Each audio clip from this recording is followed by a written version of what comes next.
Okay, so now we'll talk a little bit about the next type. So that was improper integrals, where I was looking at an infinite interval.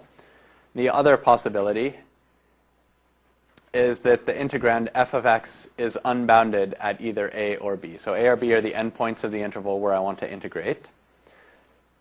And so if I say it's unbounded at a, what I mean is that the limit as x goes down to a of f of x is plus or minus infinity. So it either goes up to positive infinity or it goes down to minus infinity. And then just the same thing at the upper endpoint of the limit. So if x is increasing towards b, if the limit of f of x goes to either, so if the function blows up and goes to infinity or goes down to minus infinity.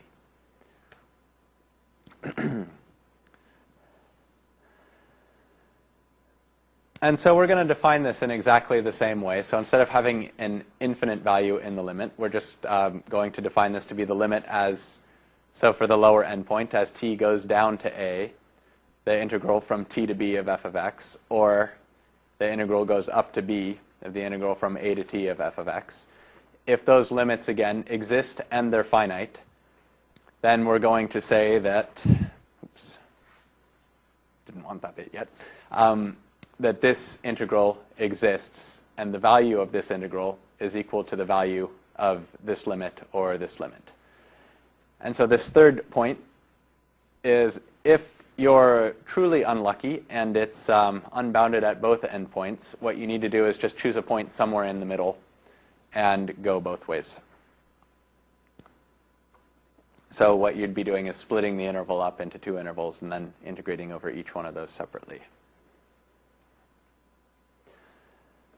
So as a quick example of this guy, imagine trying to integrate the function 1 over the square root of x dx from 0 to 1. And so the problem is, as I move towards 0, 1 over the square root of x is going to get bigger and bigger and bigger.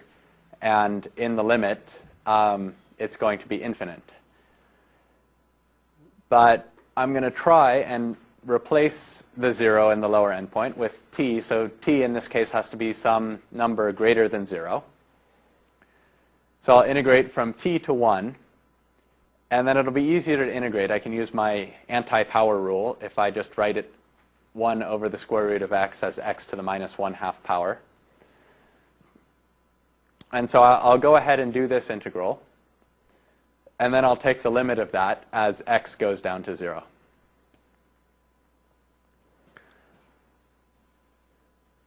So evaluating my integral, I just have 2x to the 1/2. So that's antiderivative of x to the minus 1/2. And you can verify that just by taking 1/2 times 2 is 1, which is the coefficient here. X to the 1/2 minus 1, so x to the minus 1/2. And then I need to evaluate that at the upper endpoint and subtract it, evaluate it at the lower endpoint. So that's going to give me 2 minus 2 times the square root of t. And now I'm going to take the limit of this expression here as t decreases to 0. And so essentially the second term that has the t in it, that's just going to get smaller and smaller and smaller. So in the limit, that's just going to end up being equal to 2. So even though this function takes on arbitrarily large values in the interval where I'm interested in integrating it, I can still come up with a finite number for the area of it. Okay, and so this is a picture of what it looks like. So in this lower square here, so from 0, 0 to 1, 1 square, that's half of the area. And then the area where it's got this curved side here, all the way up to infinity. So it's difficult to draw something that goes all the way to infinity, so I stopped at 6. But that has the same area. So above the line y equals 1, the yellow region has the same area as this unit square here. And then we can also combine both types of improper integrals. So for instance, suppose I wanted to try to compute the integral from 0 to infinity of 1 over the square root of the absolute value of x minus 1. So it has an infinity in the, it has an infinitely long interval. And also, when x is equal to 1, I'm going to end up dividing by 0. And that's going to be a point that's in the interior of the interval where I'm trying to integrate. So the function is not only unbounded in the positive x direction, it's also unbounded in the positive y direction. And so this is actually what it's going to look like. So at 0, it has a point of discontinuity. It's basically the limit of this function as I move towards 1 in either direction is positive infinity. And so basically my approach to doing this is I'm just going to split up the interval. So I'm going to consider integrating this function from 0 to 1, and then from 1 to 2. And I'll use the second type of improper integral there, because that's going to help me handle this unbounded y direction. And then I'll add on the integral from 2 to positive infinity. And that'll be an indefinite integral of the first type. So this is just me writing that out. So all I'm doing is splitting this up into so it's the integral from 0 to infinity. I'm going to think of that as integral from 0 to 1, integral from 1 to 2, and then integral from 2 to infinity. But I'm going to replace all those with limit definitions. So if this integral exists, or for this integral to exist, all three of these limits have to exist and be finite. So let's just tackle them one at a time. So for the first one, if I'm considering values in the interval 0, 1, then 1 minus x, so remember I used to have an absolute value down there. 1 minus x is going to be positive already, so I don't need the absolute value. So I've gotten rid of those.